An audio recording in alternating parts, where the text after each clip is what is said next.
the Gen X Remix, Midlife Laughs and Next Acts, the podcast for bold Gen X women who are done playing small and are ready to build a business or career that lights them up. I'm your host, Tabitha Jones, the corporate escape Sherpa and career advancement and leadership coach. Before we dive into our episode today, I just want to give a quick shout out about my upcoming workshop, Escape with Confidence. Clarity, purpose, and action for your bold next act. It's my 2-session workshop hosted live on Zoom that's designed specifically for midlife women who are ready to explore their next chapter without burning it all down. You'll get a roadmap to move from confusion to clarity and real strategies to help you move forward with purpose. Reserve your seat today at corporateescapesherpa.com. The link is in the show notes. Now let's get into today's episode. My guest is Andrea Kanaris, founder of All Things Social Impact. She's an author and consultant focused on helping organizations make more human-centered, socially responsible decisions. She's here to share her story of reinvention, entrepreneurship, and the power of building a business that's aligned with your values. Let's get into it. Andrea, welcome to the Gen X Remix. How are you doing today? Thank you, Tabitha. I'm really happy to be here. I'm doing really well. Thank you. Amazing. Every now and then I get somebody in the fabulous land of Australia and I get so excited. One day I'm going to get over there for a visit. I cannot wait. Oh, you'll have to. And it's Anzac Day today. So this is the day we honor all our fallen soldiers. So it's amazing. Yeah. Well, thank you for sharing the day with us. Yeah. Absolutely. Wow. All right. Well, we are going to hop right in and have you share your remix story. My remix story.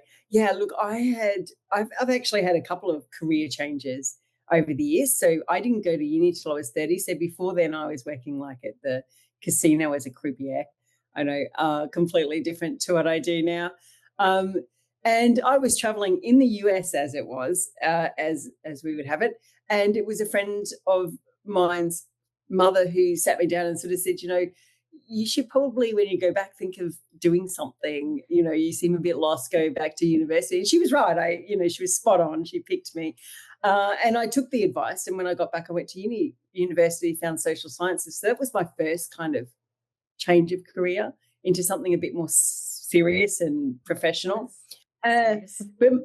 Serious and like a grown-up job.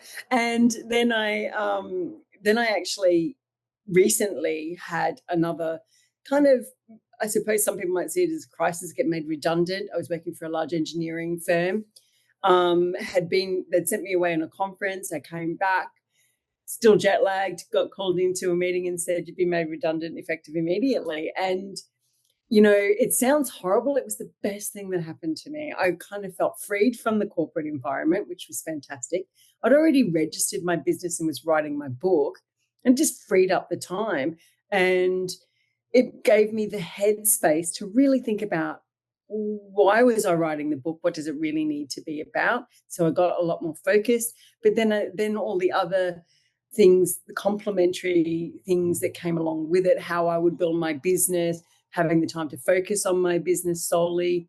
So for me, it was a complete pivot back into running my own business, which I didn't think I'd do again after having lost my consultancy in the global financial crisis in 2008 to 9. And I think it was a blessing in disguise, as they say. Yeah, so interesting how there is always that silver lining. And sometimes, I tell you, sometimes the universe nudges you a little bit and sometimes it just kicks you right off the cliff, right? It knew you needed to be doing something different. I gave me a good kick in the pants for sure. Like it just went, yeah, you need to just do it. Yeah. Well, but I'm like, at least they could have waited till the jet lag passed. I mean, that was kind of rude. I'm going to be real. Yeah. Jet lag's harsh. Like it's a long trip from Australia, well, to just about anywhere actually. So it was right. That's what I'm thinking right now. I'm going to France in another month, and I'm like, oh, that jet lag is going to kill me. They actually have jet lag pills, so I bought them. Pray for me. Yeah, why did I not think of that? Because like a 20-odd hour, 25-hour flight's a lot. Yeah. That's forever. Oh my gosh. So let's talk about this remix and this pivot into getting your own business going and writing a book. So tell me a bit about the business that you've started. So my business is all things social impact, and it's got a couple of components to it. Obviously, because I've been consulting for many years, I continue to consult to large organizations around their social impact, whether it be helping them get approvals, identifying their social risks, whether it's managing their social performance. So I work with large companies across industries for that kind of work. Think of it as the S in the ESG kind of work, I guess. Um, and the other thing that I do that I've built is the subscription site. And I guess the book in some ways is a backbone for that. So the book is a practical guide to social impact assessment for the real world. That comes out next in May. And I then started thinking, well, how does this, it's a complement to it. How does this book really resonate with people? How can it really support them? And it needed a lot of other things. So there's a subscription site that has all the tools, templates, guidance documents, learning videos around all the things that you need to deliver social impact and have an impact on the world. So I've broken everything down to kind of really activity levels, really bite-sized pieces. And it's moving away from courses. This is really having that supervisor, the coach, the trainer, whoever it is that usually supports you on a day-to-day job in your job when you just need that extra support. So it really does sort of free people up to not have to try and get in someone's diary, or wait for a workshop that you might have to do after work to try and get an answer for something that you actually need the answer for now. So once you subscribe, you can go back, you can go in all the time. So that's been occupying my time. So I've been doing that. And obviously one-on-one coaching if people decide they want some coaching as well. Amazing. So for our listener who may not be as aware of what social impact is, can you give us a little bit more flavor on that? Yeah, look, in its simplest term, social impact is, if you think of whether it be policy, a product, or a large project, so think mining or a renewables project, a wind farm or a solar farm, these projects can be quite disruptive for a community that they operate in when they first start. So what I do is assess the impacts that that project will have on its local community. And I look at the impact from the beginning, very early beginning, so right in the design, are the things that you can avoid if you anticipate what the risk might be to a community. And then we will look at right through construction to decommissioning and closure planning for a project, for example. This can be applied for policy as well. So if you think, I think I like to hear the debate going on at the moment about, smartphones for kids. And it's like, well, isn't that a policy thing that we should have thought about at the early stages? Could you imagine if Apple and the other companies had thought, what is the impact this product will have on youth, on young people? You could design in the solutions at the beginning rather than have the impact get realized, and then you're struggling to try and pull it back. And we all know it's so much harder once the consequences have been felt. Because now you've got to take the candy away from the child. Never fun. Yeah, as someone who took her phone away from her 6th grade son back in the day, we saw what that looked like. Yeah, so you can imagine, like, it's got real value. And one of the reasons I want to do this is to really start somewhere along the line. We stopped thinking about human-centered decision making, and social impact sits there. It's around thinking around when you make a decision, what is the consequences of those decisions on people? So I'm really keen to raise the awareness, demystify it, and hopefully influence people to start thinking about social consequences, the consequences on people, on communities, as early as possible. And wherever you can avoid it, and where you can't avoid it, let's mitigate it. Let's make it as least harmful as we possibly can. And I think that we need to get back to some human-centered decision making. So that's social impact. It's about really thinking about the consequences to people and their way of life and their health and well-being. I love that. I would love to see you come into the American government right now and give a little. I would love to. I've been watching, absolutely fascinated, and I'm kind of excited to see where it goes, especially some of the work that they're proposing on the health and well-being stuff. I think that's really important. Increasing chronic disease. I know that America suffers a lot, but in Australia, we also have problems with chronic disease, particularly diabetes and things like that, which is something that obesity rates are high. So, and young kids being obese is sad. It's just really sad, and it's not their fault. So Yeah, we could have a whole 5-hour show Oh, on yeah. all my thoughts about Oh, yeah. things you could come in here and fix. But we're back to you on this. We're gonna not derail into this shit show over here. So tell me about clients who come and talk to you. Who are the clients that are seeking you out and saying, "Hey, Andrea, I really need help with this"? Yeah, it's really diverse. Like I said, I've worked across industries. So, so if we talk to most recently, since I started my business, I'm doing something as small. It's small, but it's really consequential. Retirement village in a sort of semi-rural town, which is really important. Obviously, we've got aging population, we've got housing shortages, so there's all these issues to work through. But at the same time, you've got to balance that with making sure that the design's right, that the services will be available that wrap around it. So there's that kind of project. The other one I'm working for is a social performance for a mining company in rural Queensland. So both very different projects in terms of size and scale, but really interesting in their own way. So rural towns have their own challenges around managing their impacts, their relationships with their landowners and nearby neighbours. So it keeps me interesting, and at the same time building the subscription site. So there's always something that just is that final inspiration, that push when it comes to writing a book. And I know that as an author, I'm sure you know that as an author, lots of other authors I've spoken to. What was the push that said you need to get this into a book so that it's out in the world? I think it was definitely the repeated hearing over and over again from particularly early career people who would say to me, and these are things that we know as experienced professionals, we talk about it all the time, how we had to learn the hard way, and the real learning starts when you finish university, and we say all these things and we kind of move on. But when I went back and I was mentoring a lot of graduates, a lot of early career people, mentoring them, I kept hearing the same thing, which was, I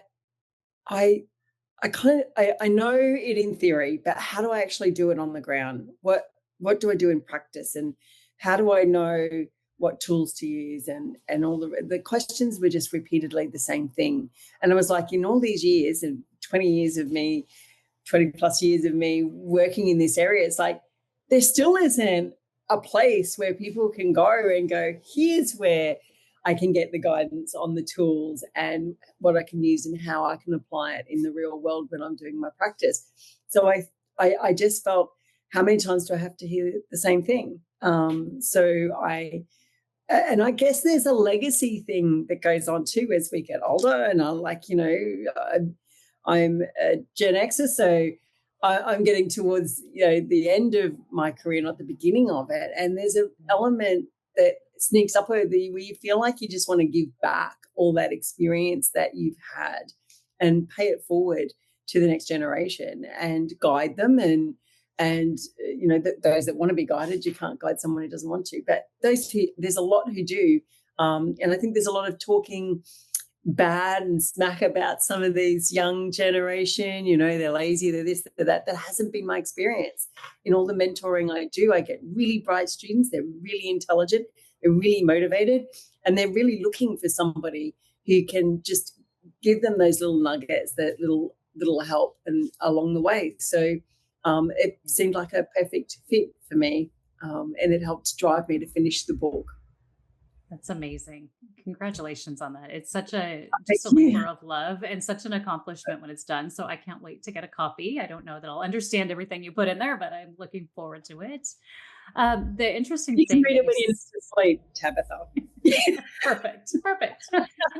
But one of the interesting things you said is, how, we're Gen X, we're a little bit older and, we do things differently the hard way sometimes. But the younger generations, right, perceived as lazy or disconnected or whatever it is that the stereotypes are. And, sometimes I feel like it's the older generations maybe not opening their minds to different ways of doing things or different ways of being, and it's misinterpreted as lazy or unmotivated. I always talk about millennials really taught us that you don't have to have just one job for your whole life. Like, who knew that was a thing, right? Or, they've taught us that mental health is important. It is health. And, back in the day, we just kind of, I guess, I ate my feelings. I was a feeling eater. We didn't talk about it. We didn't bring them forward. It wasn't a Yeah. thing where we had a comfort space. Millennials taught us to do that. And the Gen Zers coming behind, like they're open to having conversations. Sometimes they get to the solution a different way, but I think there's so much value in the diversity of our generations, and we can all just continue to learn from each other. So I love the gift of your book to help the generations behind us. I really love the way you put that. That is so, it's so important. And often when I hear the criticism of the younger generation, I think, I remember when we had just left school and we were the new generation. Yeah. And they were all laying on us about how lazy we were. Isn't it the same story? It's the same story. And I think you're right. We all have something valuable that we bring. We all have flaws that we bring that we will work through, and they will work through them as they get older. They're not going to, the opinions they have when they're 17 are highly unlikely to be those that they will hold when they're, when they're in their 50s. Like, it's highly unlikely. And as they go into retirement, it'll probably have changed a little bit more as well. So we should probably be, like you say, more open to just learn what it is we learn from them and be open to sharing what we've learned with them. Yeah. Plus, they're the ones that are going to be taking care of us one day in the home. So we better treat them nicely now. Probably better to be, a bit more forgiving of them. Exactly. Yep. It's okay. It's fine. Whatever you need to do. Just treat me nicely when I'm in that home. Someone said something, I remember a mentor once that I had actually said something very insightful to me. She said, be careful how you treat people on your way up, because you might have to meet them on your way down. So there's a message in there. It's for all of us, I think. Fun facts. So I want to shift a little bit and kind of talk about your pivot into entrepreneurship again. You've been there before, it sounds like. My question, because I'm always curious on this one, is what was the most surprising thing to you when you made the shift into entrepreneurship? Yeah, having done it before, you touched on it, I had done it before. And, I had perfectly bad timing because I'd started it. It was going really well and the global financial crisis hit. So, and back then ESG wasn't a big thing. So, we were one of the first ones to be cut because we weren't seen as, pretty much central. So that kind of put me off. Once you've lost a business, it kind of makes you a little bit shy. But I had built it inside other organizations for them. And why am I doing it for them? When the opportunity came, it seemed good. I think what surprised me the most is how much I've enjoyed it. How much I've enjoyed it. It really highlighted how much I've learned on my journey as well. But also how much I've really enjoyed the aspects that I don't get to do when I'm working for somebody else. It's here's your box, you stay in there and you just do that. Whereas as the entrepreneur, I can do those creative things, those ideas, and I can put them into action. The only limitations I have are those that I put on myself. So I've really loved that. I've really surprised myself about how easy it is to stay motivated when you're doing something that you really love. It's something we hear said, but experiencing it, I mean, I was doing what I loved before, but I was doing it for somebody else. Had all these limitations put on me and these boundaries put on me, which created friction. Uh, Whereas when you're running your own business, it's like, oh, I can do all these things that I thought, what if we could do this? And I've got this really great idea. Let's see where it goes. And I've loved that. Really loved it. Yeah, so much fun and so interesting. I have a mini course coming out. It's the Freedom Framework to help women ditch the 9 to 5.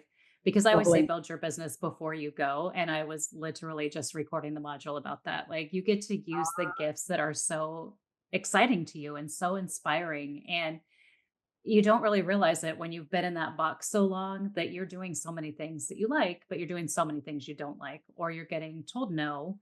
The only one telling me no now is pretty much me. Well, sometimes my bank Yeah. account, but it's like whatever's working on. Yeah. But it's so different when you're in the world using the gifts that you've been given to uplift other people, to help other people do the things they were meant to do. And I love that you said that and that was such a great surprise for you.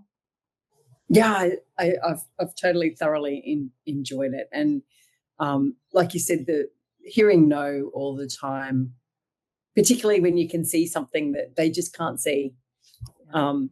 And it's like, well, I don't have to wait for somebody else to see it now. It's a nice feeling. Yeah, absolutely. One of the other things with entrepreneur jumping in from, corporate to entrepreneurship Yeah. is, going from kind of a larger company where you're in a business situation, maybe remote or whatever, but you're with people all the time, one way or the other. When you go out on your own, there are some days when you're by yourself and kind of alone, and it can feel a little bit Mhm. isolating. What are your strategies for working through that? Yeah, look, Tabitha, that would be the most challenging, I think. Um, we're social creatures by nature. So I also am a single woman. I live by myself. So, I'm doing this on my own and it's challenging.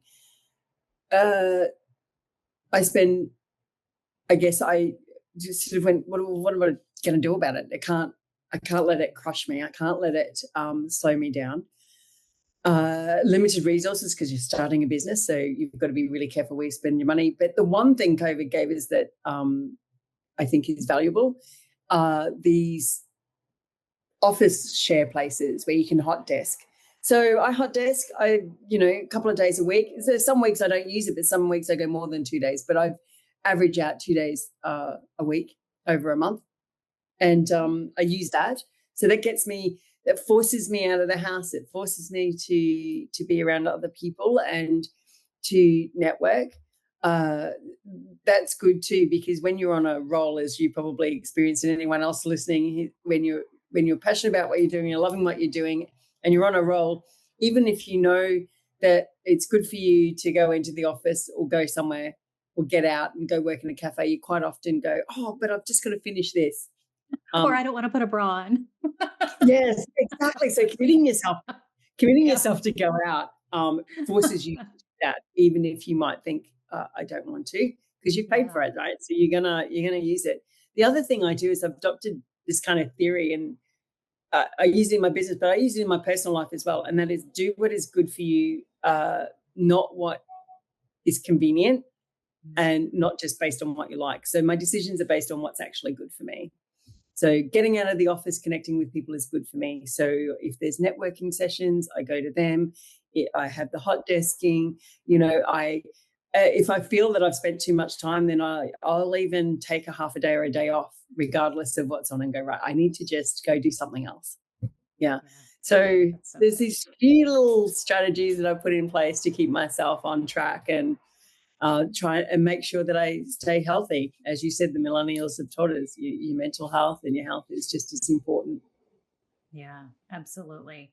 I do hear from a lot of newer entrepreneurs, like it just gets so lonely. And that's why I love sharing strategies like you just shared. I mean, that's so helpful. The hot desking. Actually, that sounds fun. I haven't heard it termed that way before, but now I kind of want All to right. hot desk. I kind of want to go hot desk. I don't know. Sounds fun. That's what we call it in Brisbane anyway. It's the hot Well, desking. I'm They calling just, it that. I can't yeah, not call it that now. I'm hot desking next week. I don't know where, but I'm going to. yeah, just go find one somewhere. So just, Yeah, so good. And I think it's so easy for those of us who are more extroverted from that perspective, because I just will go out and go meet people. I probably scared my husband a little bit because is he listening? I wanted to go play pickleball, and my working Right. friends cannot go play pickleball in the daytime, and it's hard to get them at night. And so I finally was like, I'm going to just post it on the next door app. There's got to be some ladies in my neighborhood that play pickleball that want a beginner. So I did. Right. And Oh, good I on you. had 3 takers, 3 women so far. Number 1 has not been a murderer. It's been perfectly fine. But just That's being good. able to That's go always in the a bonus. day, get that energy out, right? Go meet people. But there's always somebody, if you can find that common interest and just take a break. It doesn't have to be work, or, having friends in your community that will introduce you to someone else, and just make the excuse to go get coffee. A lady posted something, or she commented on one of my posts or something. And so I went and connected with her on LinkedIn, found out she lives 30 minutes away. So I was like, hey, you want to have coffee? And I'm sure she was thinking, oh my gosh, this weirdo is just reaching out. What do I do? And so we had coffee. Guess what? Again, neither one of us were murderers. Everything was great. Well, So all everyone was a stranger before you met them. So exactly. it's a good point. I mean, I'm not particularly extroverted.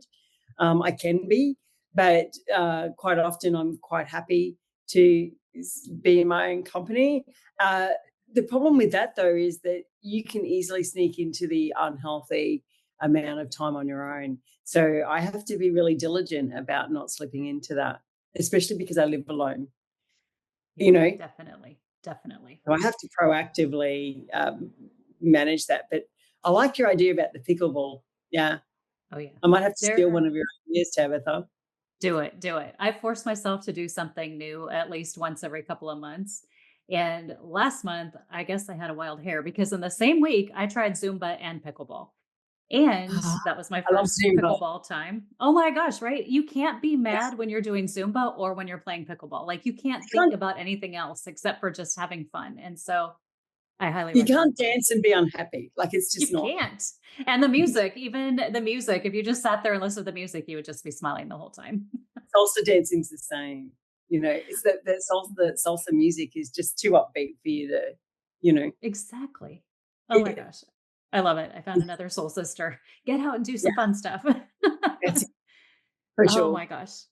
Well, Andrea, I want to just make sure that we talk about your book just a little bit more. Remind us Yes, of the title so that our listeners know where to go grab a copy when it comes out. yes. So the title is A Practical Guide to Social Impact Assessment for the Real World. It will be available on my website and all the usual places you find books. The Amazon and BookBub and all those places. You can find me on LinkedIn as Andrea Kanaris, but also the company allthingssocialimpact.com is the website. So you'll find me there, and all the other social media handles. The Instagrams, the Facebooks, all those Oh, places. And of course, there's the YouTube channel where I interview social impact, early career professionals and experienced professionals around their journey so that people can learn, what social impact is, how they achieve it, what their challenges have been and how they overcome them. So oh my get some gosh. inspiration through those conversations. I love this. I will make sure all of those links are in the show notes so our listeners can Wonderful. find you, and really look forward to staying connected in the future and supporting each other as we continue to build our businesses and empower others around us. So, Andrea, what are any final parting words of wisdom or advice you'd like to share with our listeners? I would, if it was a bit of advice I'd give to absolutely anybody, it is find what it is that connects with you, that you value, that you really enjoy doing. Work for either, if you're not an entrepreneur, then find a place that shares those values, that people that you can connect with. If you're an entrepreneur, then pursue it because it won't feel like work. And that's the sweet spot in making your life as enjoyable as you can. And I believe in seeking out joy rather than happy, because joy, you can be doing something that's hard but still find rewarding. So if you do that, you switch it from being, you're still going to have days, but they'll be less frequent, and you'll see the purpose around why you put up with the bad days, because they'll be outweighed by the good ones. Yeah, absolutely. Oh my gosh, I love that so much. Thank you for joining us, Andrea. This has been so much fun, and I wish you so much success as you continue on your journey and get that book launched in just a few weeks. Oh, thank you so much, Tabitha. It's been an absolute pleasure getting to know you and getting the opportunity to speak to your viewers. So thank you. Well, Andrea's journey is such a powerful reminder that purpose and reinvention go hand in hand. Whether she's consulting with corporations, mentoring someone, or building tools for change makers, she's proving that meaningful work starts with human-centered decisions. Don't forget to grab Andrea's new book, A Practical Guide for Social Impact, an assessment for the real world, and check out allthingssocialimpact.com for tools, templates, and more. You'll find all of her links in the show notes. And if you're ready to write your own next act, I'd love to see you at my next Escape with Confidence workshop. It's 2 days of strategy, clarity, and permission to go after what you really want. Get all the details and register now at corporateescapesherpa.com. Andrea, thank you again for sharing your journey with us and for showing us that even the messiest pivots can lead to the most meaningful purposes. Until next time, friends, keep taking action and keep going after your bold dreams.